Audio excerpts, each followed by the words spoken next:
47장에서 바벨론에 대해 말씀하신 데 이어 48장에서는 이스라엘 백성에 대해 말씀하십니다. 1절에서는 이스라엘을 야곱의 집이라고 부르십니다. 그리고 들으라 라고 말씀하십니다.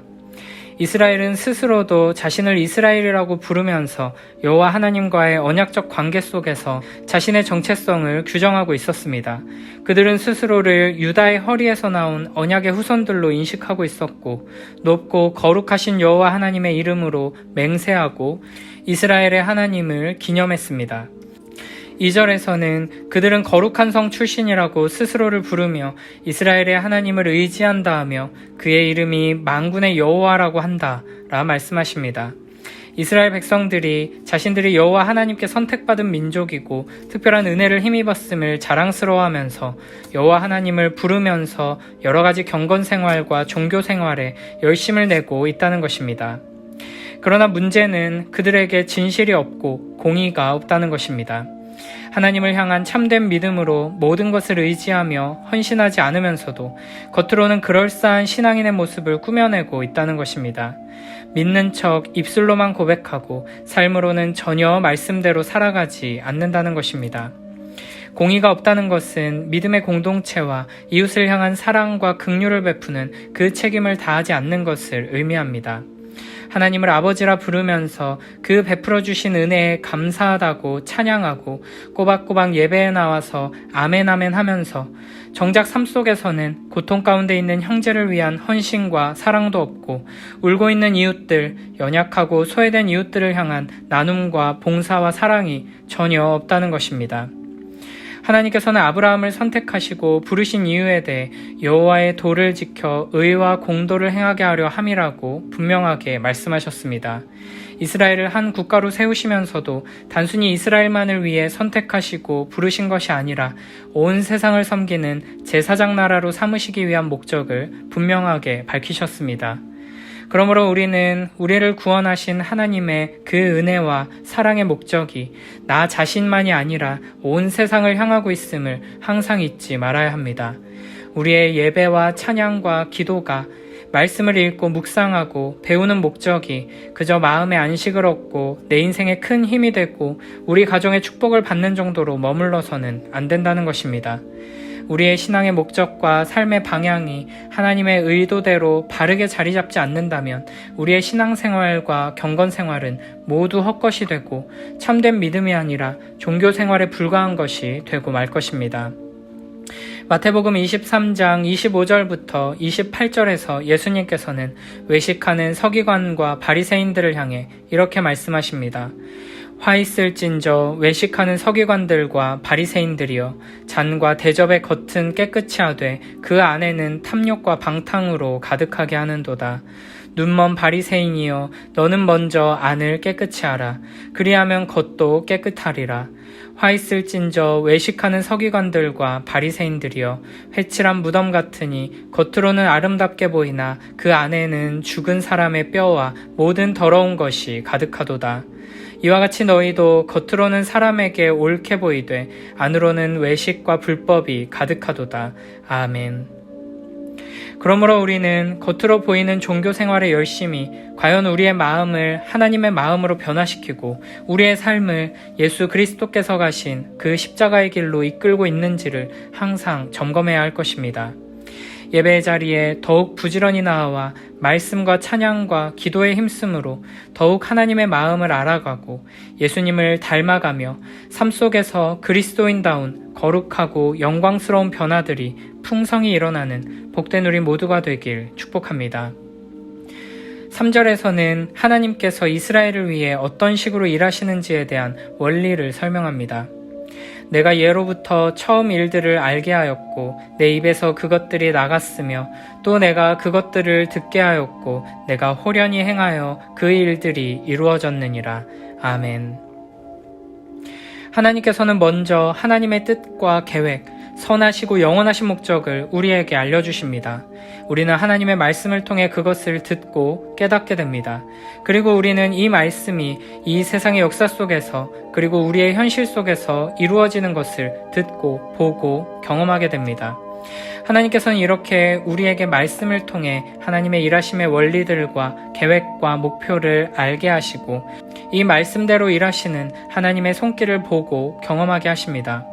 5절에서도 이렇게 말씀하십니다. 그러므로 내가 이 일을 예로부터 내게 알게 하였고 일이 이루어지기 전에 그것을 내게 듣게 하였느니라. 그것을 내가 듣게 하여 내가 이것을 내 신이 행한 바요 내가 새긴 신상과 부어 만든 신상이 명령한 바라 말하지 못하게 하였느니라. 아멘. 우리가 헛된 우상들을 섬기면서 이 우상들이 말해준 대로 이루어졌다라고 말하지 못하게 하시려고 이 세상 학문과 과학과 같은 것들이나 이 세상의 힘과 권력을 숭배하면서 내가 섬기는 이 세상이 나에게 가르쳐준 대로 이루어졌다라고 말하지 못하게 하시려고 하나님께서는 하나님의 뜻과 계획을 우리에게 미리 알리시고 그 말씀대로 모든 일을 이루어 가신다는 것입니다. 그러나 문제는 우리의 마음이 너무나 완악해서 하나님의 말씀을 듣고 말씀대로 이루어지는 역사를 경험하면서도 하나님 앞에 겸손히 엎드리지 않는다는 것입니다. 4절에서는 내가 알거니와 너는 완고하며 내 목은 쇠의 힘줄이요 내 이마는 노시라 라고 말씀하십니다. 이미 이스라엘 역사의 초기부터 하나님께서는 이스라엘을 향해 목이 곧은 백성이라고 말씀하셨습니다. 하나님 앞에 겸손히 엎드려 목을 꺾어 경배하는 모습이 전혀 없고 어리석고 악한 고집을 부리며 완고하게 행한다는 것입니다. 그러나 하나님께서는 끝까지 포기하지 않으시고 6절에 너희가 들었으니 이 모든 것을 보고 선전하라고 말씀하십니다. 하나님의 뜻과 계획을 알리고 선포하는 사명을 이스라엘에게 맡겨주시는 것입니다. 7절에서는 이 일들이 옛것이 아니라 지금 창조된 것이라고 말씀하십니다. 그러므로 내가 이미 다 알고 있다고 말하지 않고 겸손히 귀 기울이고 하나님께서 행하실 새로운 일을 바라보며 나아가라는 것입니다. 8절에서는 이렇게 말씀하십니다. 내가 과연 듣지도 못하였고 알지도 못하였으며 내 귀가 옛적부터 열리지 못하였나니 이는 내가 정녕 배신하여 모태에서부터 내가 배역한 자라 불린 줄을 내가 알았음이라. 아멘. 이스라엘이 하나님의 말씀을 듣지 못하고 이해하지 못할 뿐 아니라 하나님을 배신한 것이 어제 오늘의 일이 아니라는 것입니다. 이스라엘은 잘 듣고 잘 순종하다가 실수로 한번 불순종한 것이 아니라 사실은 태어날 때부터 배신자로 태어났습니다. 배신을 많이 해서 배신자라고 불리는 것이 아니라 처음부터 배신자로 태어나서 계속해서 하나님을 배신하고 불순종하고 있다는 것입니다. 여기서 말하는 배신, 반역은 하나님과 맺은 언약을 의도적으로 공공연히 위반하고 파기하는 악행을 의미합니다. 이스라엘은 하나님과 언약을 맺으며 십계명 돌판을 받은 그 순간부터 하나님을 배반했습니다. 하나님께서는 이 모든 것을 다 아셨습니다. 그러나 놀랍게도 이 모든 것을 아셨으면서도 이스라엘을 그리고 우리들을 선택하셨고 끝까지 붙드시며 말씀하시고 또 말씀하신다는 것입니다. 하나님께서 우리를 향한 이토록 끈질기고 놀라운 사랑을 보여주시는 이유는 우리 때문이 아닙니다. 하나님의 이와 같은 우리를 구원하시는 놀라운 일하심은 하나님의 사랑에 근거하고 있는데 그 사랑이 우리의 어떠함에서 나오는 것이 아니라는 것입니다. 9절에서는 이렇게 말씀하십니다. 내 이름을 위하여 내가 노하기를 더디할 것이며 내 영광을 위하여 내가 참고 너를 멸절하지 아니하리라. 아멘. 하나님께서 우리를 선택하시고 구원하시며 우리의 계속되는 불순종과 배반에도 불구하고 끝까지 사랑하시며 붙드시는 이유는 결코 우리가 사랑스럽기 때문이 아닙니다. 하나님의 사랑은 하나님의 존재 자체에 근거하고 있고 하나님의 영광에 목적을 두고 있습니다. 하나님께서는 하나님의 거룩하신 이름이 높임을 받고 하나님의 영광이 드러나도록 하기 위해 우리를 멸절하지 않으시고 끝까지 인내하시며 사랑하시는 것입니다.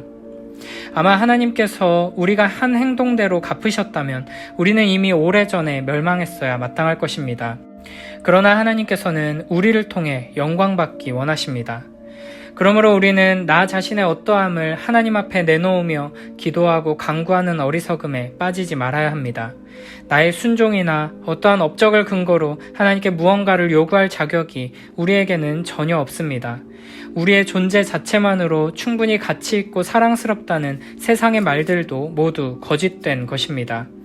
하나님께서는 무한하고 영원한 열정을 가지고 이 모든 만물을 통치하고 다스리시며 역사를 이루어 가시는데 그 열정은 사랑스러운 우리를 향한 사랑에서 나오는 것이 아니라 영원한 사랑으로 존재하시는 삼위일체 하나님의 존재 자체에서 나오는 것이며 여호와 하나님 자신의 이름의 영광을 향한 열정에서 나오는 것입니다. 그러므로 우리는 그저 하나님의 영광을 위해 우리의 기도를 들어주시고 하나님의 거룩하신 이름이 높임받도록 우리를 인도해 주시고 축복해 주시기를 간절히 구하며 나아가야 할 것입니다. 그래서 하나님께서는 우리로 하여금 하나님의 그 영원하신 영광을 드러내는 복된 존재로 회복시키기 위해 우리를 연단하시며 고난의 풀무불로 이끄십니다. 10절 11절에서는 이렇게 말씀하십니다. 보라, 내가 너를 연단하였으나 은처럼 하지 아니하고 너를 고난의 풀무불에서 택하였노라. 나는 나를 위하며 나를 위하여 일을 이룰 것이라. 어찌 내 이름을 욕되게 하리요 내 영광을 다른 자에게 주지 아니하리라. 아멘. 11절에서도 다시 한번 나는 나를 위하며 나를 위하여 일을 이룰 것이라고 말씀하십니다. 우리의 심령 가운데 하나님의 영광을 향한 하나님의 열심, 하나님의 그 마음이 심겨져서 우리의 삶을 통해 하나님의 영광이 드러나기를 간절히 소망하며 우리 삶에 하나님의 뜻이 이루어지기를 간절히 간구하고 순종하는 복된 우리 모두가 되길 축복합니다.